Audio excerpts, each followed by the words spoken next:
welcome to the Travel Show Guides. So far in this current series, we've only looked at holiday destinations in Europe, but more and more people are now considering holidays in Florida. The most popular area is the central part of the state. The tour companies offer two center holidays, the first week to Orlando for Disney World and all the other theme parks, and the second week spent recovering at one of the beach resorts on either the Gulf of Mexico or the Atlantic coast. Last year, we produced a guide to Orlando. In this program, we'll be looking in detail at what the beach resorts have to offer. But first, a few general points. The coastline of central Florida is flat. The resorts are usually on long, thin islands called keys, just off the coast, and linked to the mainland by causeways and a series of bridges. This is a highly developed tourist area, a mixture of hotels, apartment blocks and private houses. Many of the buildings are at the water's edge, and the general lifestyle is inevitably influenced by the water. The beaches are stunning, usually long and wide with whitish sand. All the beaches shelve gently into the sea, so they're ideal for children. The sand is fine, perfect for sandcastles. The water is warm and clear. The sea generally is very good for water sports.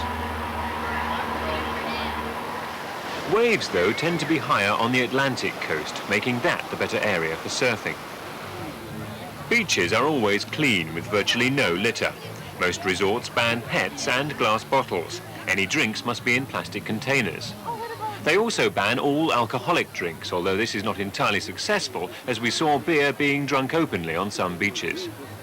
Topless bathing is not allowed. However, busy beaches are often noisy. There's no restriction on ghetto blasters. Beach facilities are generally good. A combined lounger and shade is called a cabana. Most resorts don't have promenades. The hotels and apartments come right onto the beach. Beach bars are usually attached to hotels, and all the beaches are free. It's a long flight to Florida. If you're lucky, you can go non-stop, but that still takes about 8 hours. Many charter flights, though, stop to refuel. The journey then takes about 12 hours. Most flights are to Orlando, but you can also fly direct to Tampa. Florida is an all-the-year-round holiday area. Their high season is January to April, mid-season October to December, and low season May to September. Now our resort reports, and incidentally all the film was shot in May. We'll start with the Gulf of Mexico. The main holiday area is to the west of Tampa. It's called the Pinellas Suncoast, a series of long, thin islands stretching in all about 20 miles. In the north, Clearwater Beach is the main resort. Clearwater Beach is wide and long. It's a popular holiday area for all ages, though like many areas of Florida, it's a favorite with older people. The sea is bluey green and clear. Snorkeling is popular. There's an excellent system of lifeguards positioned all along the beach, and they have to be obeyed. Pelicans, by the way, are as common as seagulls are in Britain. Paragliding is popular, though this being America, they do it in style. It may be thrilling, but at $35 a go, it's not exactly cheap. If you fancy a spot of deep-sea fishing, there are many boats available in the harbour for small groups to rent. Clearwater has many large hotels, most directly on the beach. Parking is easy, though you do have to pay. There's no town centre and public transport is poor. However, there is what they call a trolley service around the resort. Now our verdict on Clearwater Beach. We think the best thing is the marvellous beach, but like many resorts in the area, it sprawls and has no real centre. The town of Clearwater is in fact about 3 miles away across the causeway. Working south, there are a series of beaches: Indian Shores, Reddington, Madeira and Treasure Island. This is actually Treasure Island, but each resort is virtually indistinguishable one from another. They all have excellent beaches, usually not too packed, lined by a row of hotels and apartments and very little else. The main resort in the south is St. Petersburg Beach. St. Petersburg Beach was one of the first resorts in the area to be developed. It's still dominated by the Don Cesar Hotel, built in 1928 and one of the oldest buildings in the area. The beach is long, wide and sandy. The water is ideal for messing around in, though when we were there was some seaweed. The sand is good, and there are plenty of facilities on the beach. A cabana costs $10 a day. It's also a good area for water sports. St. Pete's Beach has many hotels. Most have sea frontages. There is, however, no town centre, just a long main road with hotels and occasional shops strewn along it. The best thing about St. Petersburg Beach is the beach itself. On the minus side, there's not much else there. Again, there is a town of St. Petersburg, but that's about 9 miles away. Public transport between the two is poor. The beach, incidentally, is made up of a high proportion of small shells. It's not, however, uncomfortable to walk on. 40 miles to the south is Sarasota. Sarasota has 3 very good beaches, with Lido Key in the centre. Sarasota developed earlier this century as the winter home for a large travelling circus. It's now firmly established as a popular Gulf Coast resort. Lido Beach has good lifeguard cover. In fact, you're not allowed to swim in certain stretches unless the lifeguard is on duty. The sea is warm and relatively shallow. It's a good spot for water sports. The more southern beach is Siesta Key. Here, the sand is exceptionally white and fine. The northern beach is Longboat Key. This is the narrowest and yet surprisingly the most upmarket. This is a world of exclusive holiday apartments, or condominiums as they're often called. It's also a good area for golf. Sarasota has a harbour and a downtown area a couple of miles inland from the main beaches. The shops here are small but are all close together. Near Lido Beach is St. Armand's Circle, a shopping area with a strong European feel. Small shops of good quality. And open-air restaurants, something of a rarity in air-conditioned Florida. Sarasota has fine beaches and a town centre, though it is more expensive than the other resorts. This, by the way, is a sample of Sarasota sand. It's wonderful, almost as fine as talcum powder. Well, that's a quick look at the Gulf Coast. On the Atlantic, Central Florida has 2 main resorts. We'll start with Cocoa Beach. Cocoa Beach is in some ways like a British beach in a semi-tropical climate. Long and straight, backed by grassy dunes, it even has a pier. The beach, though, is far cleaner than a British beach, and the sand is much whiter. The shore shelves gradually, so it's good for children. But this is the Atlantic Ocean, and if the wind is right, it's a perfect area for surfing. Cocoa Beach has a decidedly younger atmosphere than the beaches on the Gulf Coast. It feels lively and busy, a place where many people do things rather than lounge about.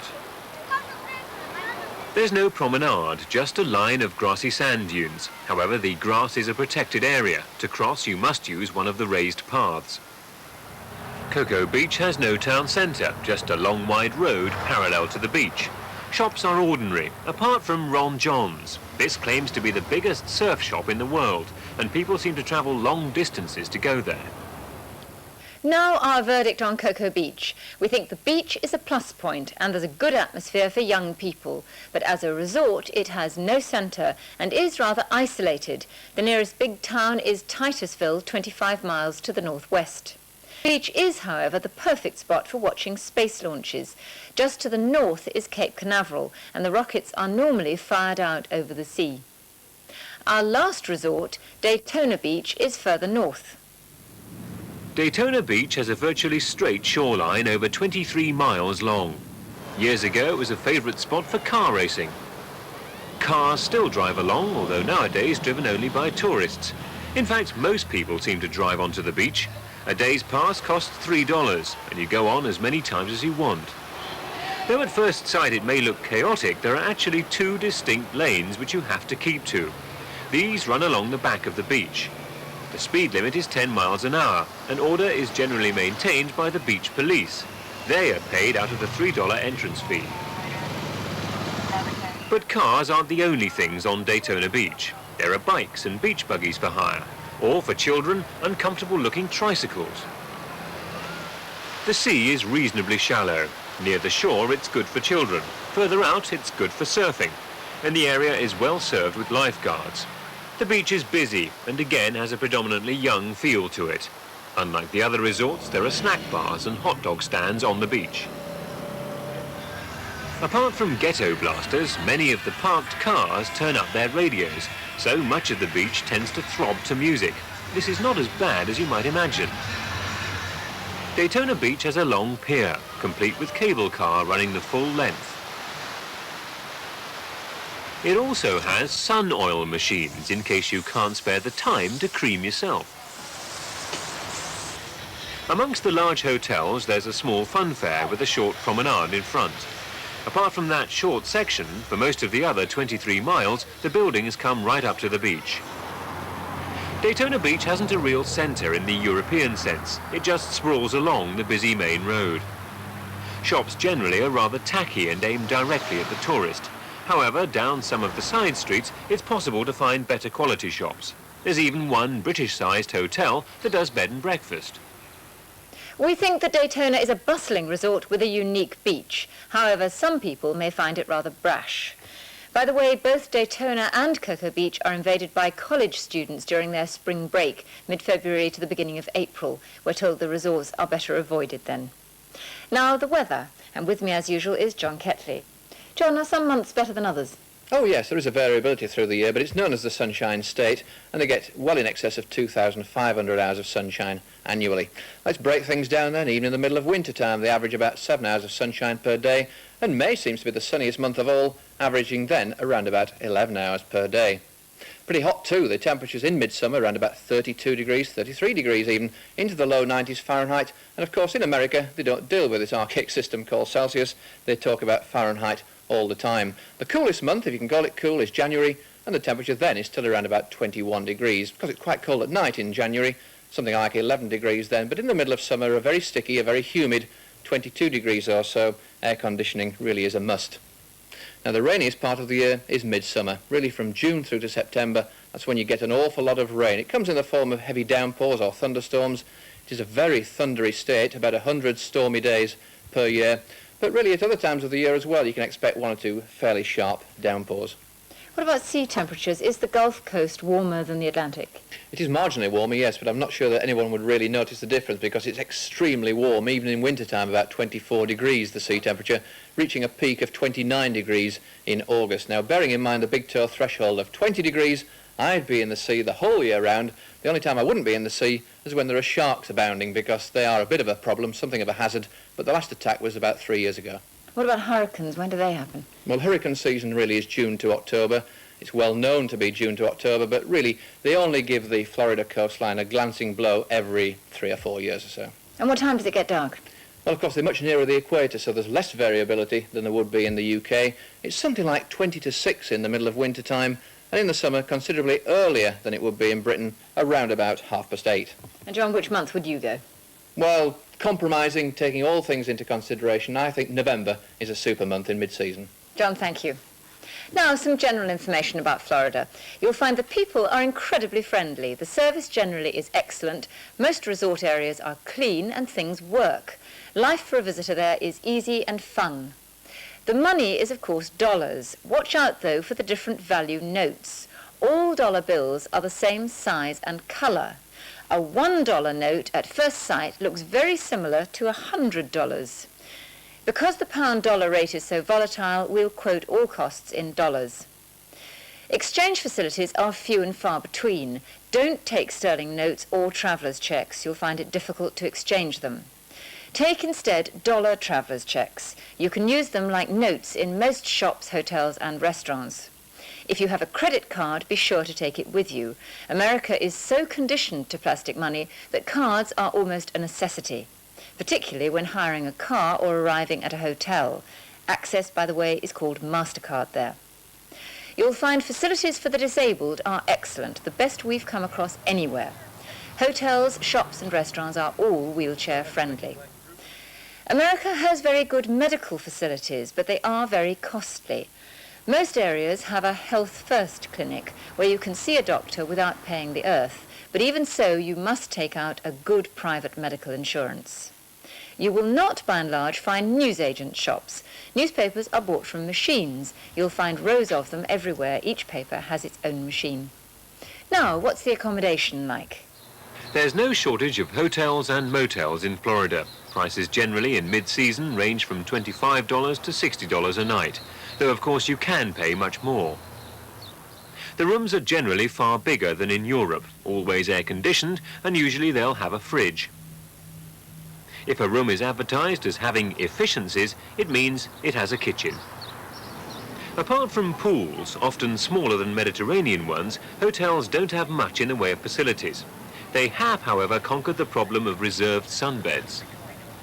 Breakfast, by the way, is not normally included in the room charge.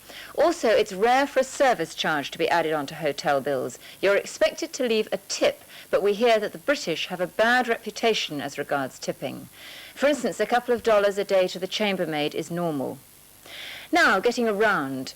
America is designed for cars. You may well find that shops are a couple of miles or more from your hotel. Public transport is often poor, and people in America do not walk. So our advice would be definitely to hire a car. But how much will it cost? Well, a mid-sized car will be about $35 a day with unlimited mileage, but you must add on about $12 a day CDW, that's collision damage waiver, extra insurance that is absolutely vital. Then there's a tax of 6% on top, so in all the car will cost about $50 a day. Some air tickets offer free car hire. You will still, however, have to pay the CDW and the tax. Now, the driving. Petrol is cheap, about half the UK price, even allowing for a US gallon being smaller than the British one. At self-service stations, you normally pay before you fill up. In America, you have to switch on the pump first. All hire cars, by the way, use unleaded petrol. Two major traffic rules are different from Britain. When turning right, you can filter out on a red light, if it's safe. This takes a little getting used to. Secondly, centre lanes are often not for overtaking. They're a reserved area, used only when you want to cross the oncoming traffic. This is particularly true in urban areas where 5-lane roads are common. Road signs in America often show the road number and a direction. Most roads seem to run north-south or east-west. Odd numbers are north-south, evens east-west. Blue signs are interstates, motorways with very limited access. The maximum speed limit is 65 miles an hour, though 55 is more common. Speeding fines, by the way, are much higher than in Britain. Florida has many tolls, especially going over the bridges linking the resorts with the mainland. A normal toll is 50 cents. It's worth keeping a supply of small coins at the ready. One particular toll, though, gives you the best value ride in the whole of Central Florida. For $1, you can take the Sunshine Skyway. This bridge replaces one that collapsed in 1980 after a ship rammed it. The ride is 11 miles, right across Tampa Bay, and you climb over 180 feet. Incidentally, the styling is French, modelled on a smaller bridge across the Seine. Hire cars are nearly always automatic, and many have air conditioning. By the way, you can't normally hire a car if you're under 21. Now, what's the shopping like? Without a car, you'll be limited to the shops around your hotel, often small and touristy. Remember, most resorts don't have town centres. Within a couple of miles, there may well be a shopping precinct, usually a car park with shops round the edge. Here, there'll nearly always be a chemist's and at least one supermarket. However, the most interesting shops are often in the large shopping malls, though your local one may well be 10 miles away. The car parks, by the way, are vast, so make sure you note where you've parked. Inside, they're spacious and air-conditioned, a big boon given the humidity outside. They're kept immaculately clean, and by British standards, they're remarkably empty. They're often built in the shape of a cross, with a large department store at each end and a mass of smaller shops in between. These smaller shops are generally rather upmarket. One area will be given over to food and snacks. There'll normally be a wide choice, but it'll be basically fast food. In the larger malls, there may well be a skating rink. Children can be left here while their parents do the shopping, and it's not that expensive, about $5 per session, including boots. This one is in the Countryside Mall, 9 miles north of Clearwater. You may well find pseudo-traditional style shopping. This waterfront at John's Pass near Treasure Island is popular with the tourists, but it's all new. Even the roofs are pre-rusted. You may be lucky and come across a market, though they're not as common as in Europe. This one is just outside Daytona Beach and claims to be the largest market in the world. We came across others making a similar claim. Give 2 pounds, is that enough? The quality of the fruit and vegetables is outstanding, though everything is large or in big packs. Oranges, by the way, are sold by the half bushel, about 40 per sack. There's also seafood stalls and other touches of local character. Good, clean smell. Okay, folks, let's step up. Let's get acquainted. The home of the Jewish donut. You tried the rest, now try the best. Yes, folks, get to know what good is. The price on the ticket is not the price you pay. In Florida, there is always a 6% sales tax on top of the price shown. Now, what's it like to eat out in Central Florida? Fast food is everywhere, all the familiar names and more, and they're usually quite cheap. But there are also many seafood restaurants where you can eat fresh food at hamburger prices. Lobster is popular, as are oysters. They're normally sold by the dozen or half dozen. Crab is usually available, and the most popular fish in the area is grouper, often heavily spiced.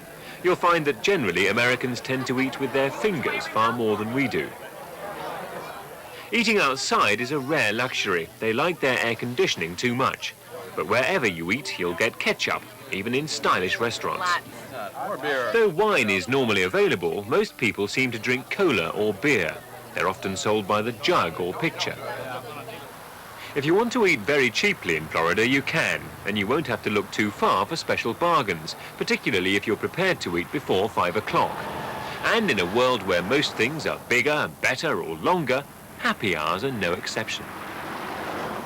We found that the portions generally were bigger than you'd get in Britain, and yet the prices are much the same. These are reasonably typical. Hamburger and French fries, $3. A half-pound steak and fries, $10. 6 oysters, $4. Seafood platter, $6. Pitcher of beer, $5. By the way, you have to be 21 to drink alcohol in Florida. If you're older than that but don't look your age, you should carry some identification. Now, what's worth seeing? Ybor City in Tampa is a bit like a film set. It's the oldest place you'll find in Florida. In the 1900s, it was the center of the US cigar industry. Now it's all under preservation orders. The Columbia is America's oldest Spanish restaurant, and it's still open. The whole area, though a bit run down in parts, has a sleepy turn-of-the-century Spanish tropical atmosphere. Even more bizarre is Busch Gardens, also in Tampa. This is the Serengeti Plain, 300 acres of make-believe Africa, 20 miles from the Gulf of Mexico. This is a theme park, complete with monorails and over 300 different species of exotic animals. Children, who, by the way, pay the same entrance fee as adults, have special attractions, including a so-called petting area. The idea is that youngsters can stroke the animals, but for some, it's all too much. For real thrills, you can take a ride on the Congo Rapids or drop down the Stanley Falls log flume. For a different and non-man-made adventure, how about a deserted island? You can take a ferry to Calidasi, an island near Clearwater. Here, as well as empty beaches and some tropical woodland, you can see ospreys nesting in the trees. Calidasi is a state park, one of the few natural barrier islands left in Florida. It used to be part of a larger island, but it was cut off in the hurricane of 1921. As a result, it's been left totally undisturbed. For sheer excitement, though, an airboat ride takes some beating. Much of Florida is swampland, and there is definitely no better or smoother way of seeing it than on an airboat.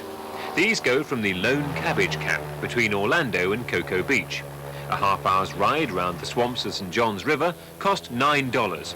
Everybody we spoke to thought it was far better than any theme park ride.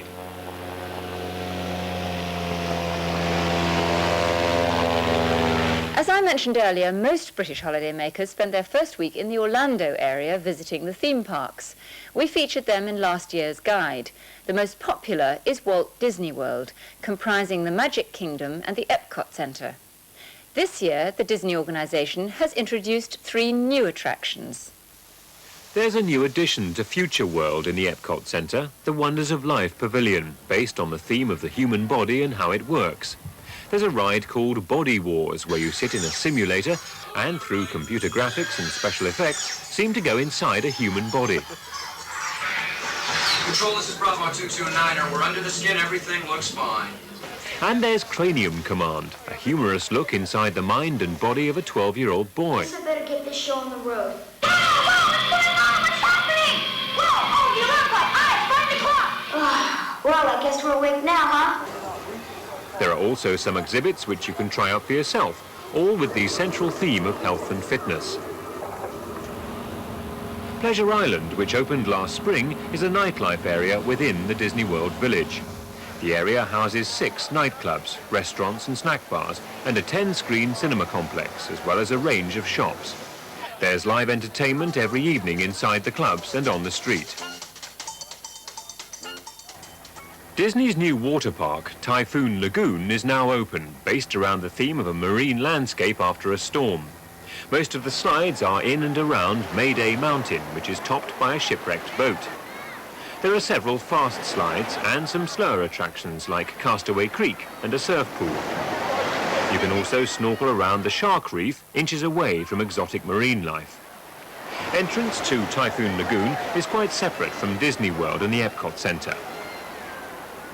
The largest new attraction to open recently is the Disney MGM Studios theme park. It's a huge 135-acre complex located a mile southwest of Epcot Center. It combines actual cinema and television production studios, which you can visit, with more overt tourist attractions like the Hollywood Boulevard of the 30s and 40s.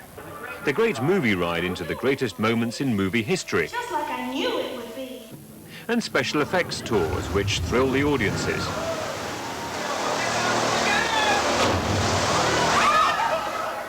As well as a chance to see Disney cartoons being made.